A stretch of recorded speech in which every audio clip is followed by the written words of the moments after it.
Welcome back to ABC General Hospital Spoilers channel. Today we will learn about the shocking turn of events involving Drew Kane, Alexis Davis, and young Scout Kane, a storyline that blends political ambition, long-buried secrets, and family heartbreak. In the latest developments, Drew's plans for his future take a dramatic and deeply personal detour when Alexis is forced to reveal a truth she has kept hidden for years, one that will forever alter Drew's understanding of his relationship with the girl he believed to be his daughter.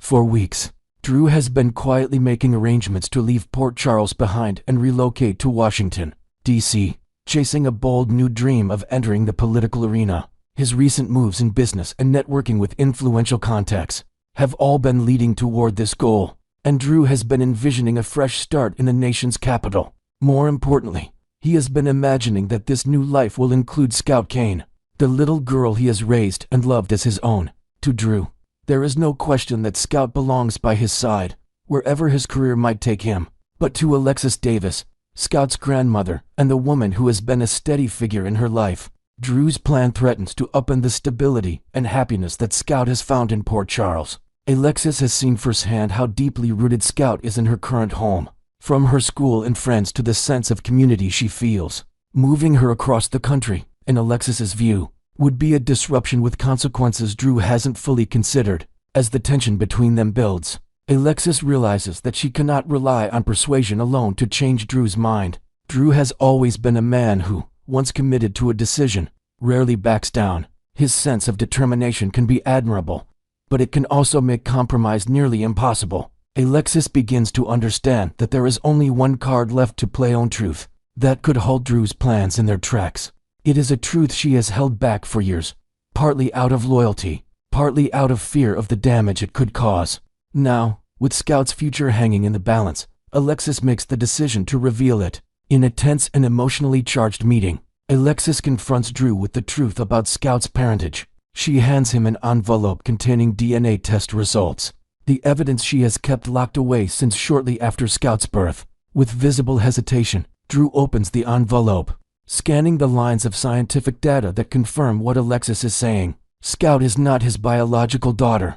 The revelation lands like a blow. Alexis explains that years ago, while Sam was still in a relationship with Drew, she had an affair with another Mansimeon outside their circle, whose identity was never revealed to Drew. The fallout from that affair was never addressed because Sam managed to keep the secret, and Drew, believing himself to be Scout's father, never had reason to doubt it. The news shatters Drew's world in an instant. His mind reels with the realization that the little girl he has raised, protected, and loved for so long is not, by blood, his child. There is anger at Sam for her deception, heartbreak at the years of trust built on a lie, and confusion about where he now stands in Scout's life. To make matters more painful, Alexis adds that with Sam's passing, there is no longer a way to identify Scout's biological father, leaving the truth forever incomplete. Drew's grief quickly morphs into a deep sense of betrayal, not from Scout, who remains innocent in all of this, but from the adults who shaped this deception. In the days that follow, Drew struggles to process the implications of Alexis's revelation. He finds himself replaying years of memories, wondering which moments were genuine and which were tainted by the lie. There are flashes of joy the first time Scout called him Dad, the bedtime stories, the birthdays they celebrated together that feel different now, filtered through the knowledge that biology did not bind them. Yet there is also an ache that reminds him that fatherhood has always been more than DNA, and that his love for Scout has been real, regardless of the truth. Still, the sting of betrayal is too fresh, and his plans for Washington now feel less like an adventure for two, and more like an escape for one. After a long period of reflection, Drew makes the painful decision to leave Port Charles for Washington on his own. He acknowledges that uprooting Scout at this point in her life would serve no purpose, other than to ease his own sense of loss. Instead, he concedes to Alexis's position, agreeing that Scout should remain in Port Charles, where she can continue to grow in the stable and supportive environment she already knows. Alexis, though saddened by the heartbreak Drew is experiencing, feels a deep relief that Scout's life will not be disrupted. She reassures Drew that, despite the truth about her parentage, Scout will always know how much he cared for her and how deeply he was involved in her life. Before his departure, Drew shares an emotional goodbye with Scout. He chooses not to reveal the DNA results to her, instead framing his move as an opportunity for him to work on important projects in another city. He promises that they will stay in touch, that he will visit when he can, and that his door will always be open to her if she ever needs him. For Scout, the goodbye is bittersweet. She doesn't fully understand the reasons behind it, but she senses the weight of the moment. As Drew boards a plane bound for Washington, the camera lingers on Alexis, watching from a distance, holding Scout's hand. Both of them are aware, in different ways, that life has shifted irrevocably. The truth about Scout's parentage will remain between Alexis and Drew for now, but its impact will continue to ripple through their lives. And while Drew is gone physically, the emotional complexities of this revelation ensure that his presence and absence will be felt in Port Charles for a long time to come. In the coming weeks, questions may arise about whether Drew will ever return, whether his relationship with Scout can truly recover, and whether the mystery of Scout's biological father will resurface to create new drama. For now, Alexis is focused on giving Scout the stability she needs, while Drew begins a new chapter in Washington, carrying both the ambition that brought him there and the heartbreak that pushed him away. Next, we will dive into the captivating world of Kate Mansi and her latest ventures beyond the screen. Kate Mansi's performance as Christina Corinthos Davis on ABC's General Hospital continues to captivate audiences with its raw authenticity and emotional depth. She masterfully balances Christina's fierce independence with moments of profound fragility, creating a character that resonates deeply with viewers navigating their own life's ups and downs. Over the seasons, Christina has faced heart-wrenching challenges, from the devastating loss of the surrogate baby she carried for her sister Molly Lansing Davis and TJ Ashford, to intense family conflicts that tested her bonds with loved ones like Sonny Corinthos and Alexis Davis. Through it all, Mansi infuses Christina with a resilient spirit, drawing from her own experiences to portray a woman who rebuilds herself stronger after every setback. Fans have praised how Mansi's nuanced acting highlights themes of grief, redemption, and personal growth, making Christina a standout in the soap opera landscape. Imagine the behind-the-scenes dedication. Mansi reportedly spends hours researching real-life surrogacy stories to add layers of realism, ensuring every tear and triumphant smile feels genuine and impactful. Beyond her role on General Hospital, Kate Mansi has become a beacon of support in the mental health community. Through her innovative online series, Sunday Support Sessions, this heartfelt platform, launched amid the global pandemic's lingering effects, offers weekly discussions on topics like anxiety, self-care, and emotional resilience, often featuring guest experts from psychology and wellness fields. Mansi shares personal anecdotes from her acting career, blending humor and honesty to destigmatize mental health struggles. For instance, in one episode, she opened up about the pressures of portraying complex characters like Christina, explaining how she uses journaling and meditation to maintain her own well-being. The series has garnered a loyal following, with viewers appreciating its accessible format, live streams on social media that encourage interactive Q&A sessions. Mansi has even collaborated with non-profit organizations to provide resources, like free counseling hotlines, turning her platform into a virtual safe space that extends her on-screen empathy into real-world advocacy. In a bold move to connect even more intimately with her fans, Mansi recently launched a crowdfunding campaign for an exciting new project that promises to reveal her most personal stories in a creative light. This initiative stems from her desire to transform life's unexpected hurdles into art, allowing supporters to join her journey. The campaign caught widespread attention when it was spotlighted on the popular Instagram page, hosted by General Hospital stars Steve Burton and Bradford Anderson, known as Stone Cold and the Jackal. Their post, cheekily titled "Oh Shit, Kate Mansi is crowdsourcing funds for new autobiographical short flick," featured a vibrant photo of Mansi alongside details from her GoFundMe page. It highlighted her enthusiasm for this venture, which isn't just a film, but a testament to perseverance and laughter in the face of chaos. Supporters have already begun sharing their excitement online, with comments flooding in about how Mansi's transparency inspires them to embrace their own vulnerabilities. At the heart of this project is a short film titled OSHT, which Mansi co-wrote with acclaimed filmmaker Courtney Pape, drawing directly from a wild, true-life incident that unfolded on April 1st, 2025. Picture this. On the brink of wrapping an independent film shoot, Mansi was struck by a severe bout of food poisoning, turning what should have been a celebratory final day into a test of sheer willpower. The production had already weathered brutal blizzards and scheduling delays in a remote location, perhaps a snowy mountain town that added to the atmospheric tension, refusing to let illness derail the team's efforts. Mansi armed herself with essentials like Pedialyte for hydration, Pepto-Bismol for relief, and an unyielding determination to power through. The irony? The last scene on the docket was an intimate sex scene, requiring vulnerability at a moment when her body was anything but cooperative. Mansi vividly recounts the ordeal, emphasizing how she pushed past discomfort to deliver a performance that captured the scene's essence, all while maintaining professionalism amid the absurdity. The chaos didn't stop with Mansi alone.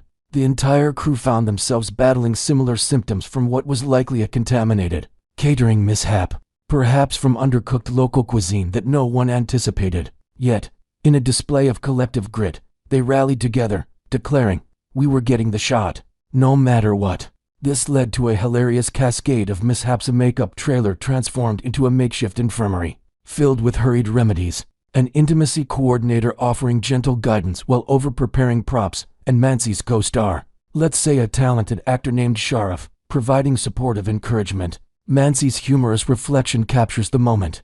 All she could think was avoiding an embarrassing on-set disaster, like the unthinkable mishap during the scene.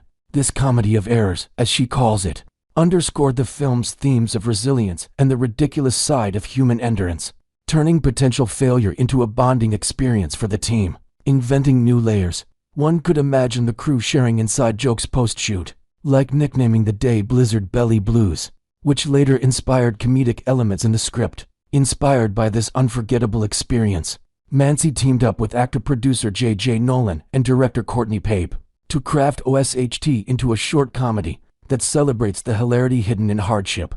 Pape, known for her sharp comedic style in previous indie projects, brings a fresh perspective, infusing the film with witty dialogue and visual gags that amplify the absurdity. Nolan's production expertise ensures a polished finish, perhaps incorporating clever editing techniques to mimic the whirlwind pace of that fateful day. Mansi expresses immense gratitude for this collaboration, noting how it allowed her to explore her storytelling voice in a new medium. The film boasts an incredible cast, including rising stars who embody the chaotic energy, and Mansi hints at cameo appearances from fellow General Hospital alumni to add a fun, meet-a twist. Detailed production plans include shooting in a similar rugged setting to recreate the authenticity, with a focus on practical effects. For the comedic food poisoning sequence, think exaggerated sound design and physical comedy that nods to classic slapstick films.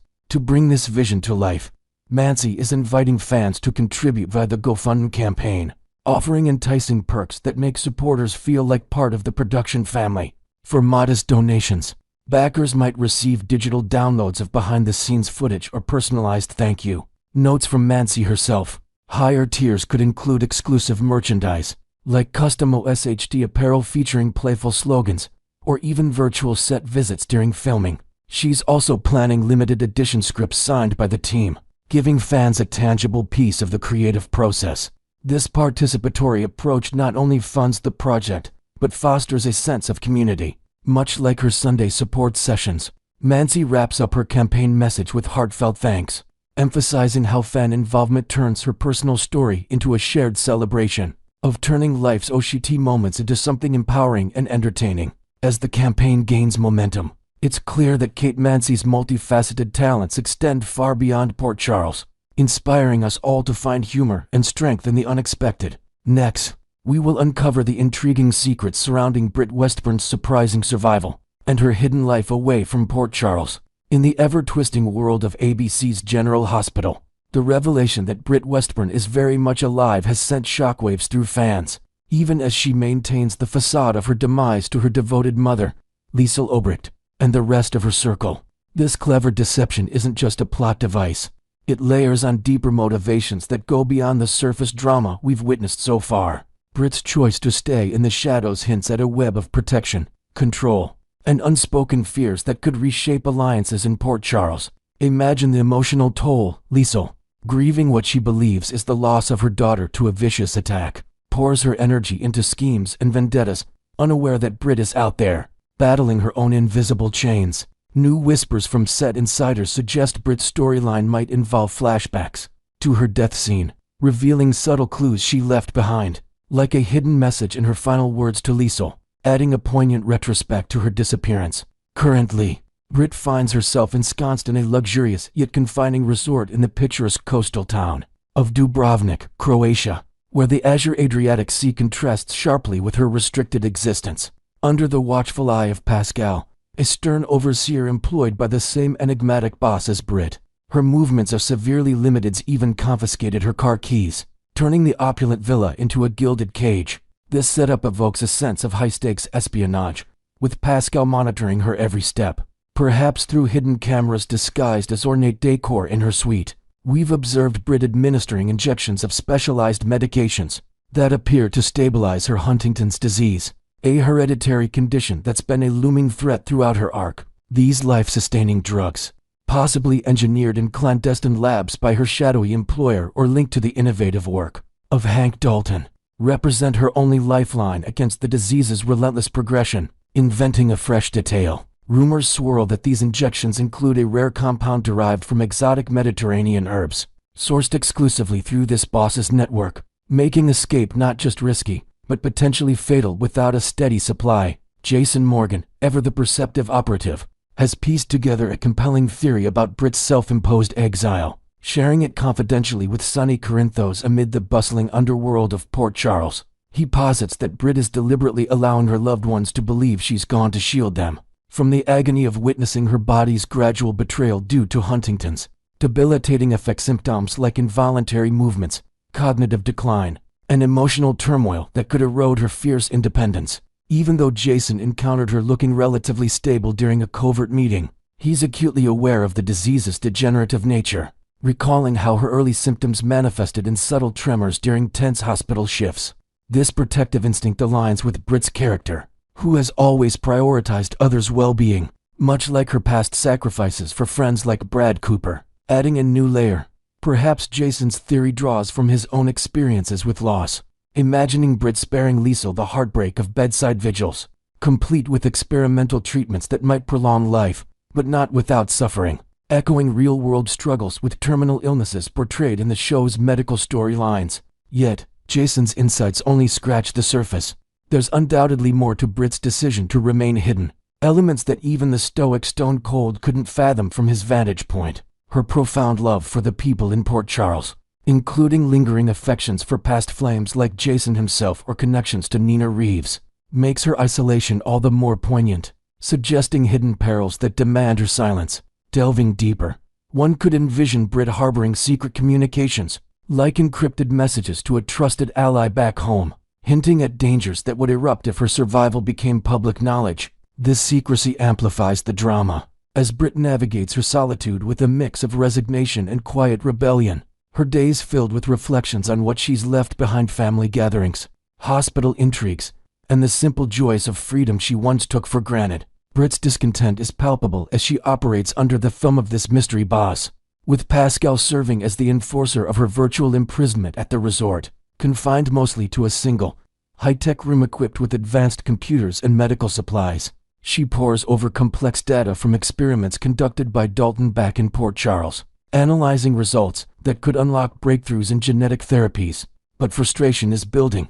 By week's end, Britt begins to assert herself, perhaps by hacking into restricted files or confronting Pascal in a heated exchange that exposes cracks in her compliance. This pushback might stem from inventive plot twists, like discovering falsified data that questions the boss's true intentions, or even a hidden alliance with Dalton who secretly feeds her intel to undermine their mutual overseer. The leverage held over her is shocking: threats that extend beyond her own health, possibly including blackmail from her past misdeeds, like her involvement in the baby switch scandal, now twisted to ensure her loyalty. At its core, Britt's ruse of death, stemming from Heather Weber's infamous hook attack, serves as a merciful barrier to prevent Liesel from enduring the slow torment of watching her daughter's decline. Inherited from the villainous Caesar Phazon, the Huntington's gene carries a legacy of guilt for Liesel, who, with her brilliant but unorthodox medical expertise, would undoubtedly throw herself into frantic research, coring global databases, consulting rogue scientists, or even resorting to experimental gene editing tech in a desperate bid to halt the inevitable. Britt likely fears Liesel's self-blame would consume her, amplifying the mother's twisted affections into a vortex of regret over not protecting her child from Faison's cursed bloodline. Expanding creatively, picture Liesel in imagined scenes post-death, channeling her grief into an underground lab operation, unknowingly mirroring Brit's own efforts abroad, creating parallel narratives that could converge in explosive reunions, filled with revelations about family bonds and inherited sins. The enigma of Brit's boss adds another layer of intrigue, potentially involving dire threats that force her to safeguard Liesel from harm's way. This shadowy figure might have dangled ultimatums, warning that any contact with her mother could trigger retaliation, perhaps targeting Liesel's vulnerabilities, like her ties to Scotty Baldwin or her precarious standing in Port Charles society. The boss could even threaten to withhold Brit's vital medications, abandoning her in Port Charles just as her symptoms peak, forcing her loved ones to witness a cruel, accelerated demise. With control over the drug supply acting as the ultimate chain, this antagonist embodies pure manipulation, possibly connected to larger conspiracies like the Casadini family's machinations, or international pharmaceutical cartels. Inventing new elements. Envision the boss as a reclusive tycoon with a personal vendetta against the Obriks, using Brit as a pawn in a game of genetic supremacy, where the meds are laced with trackers that monitor her every vital sign, ensuring total dominance.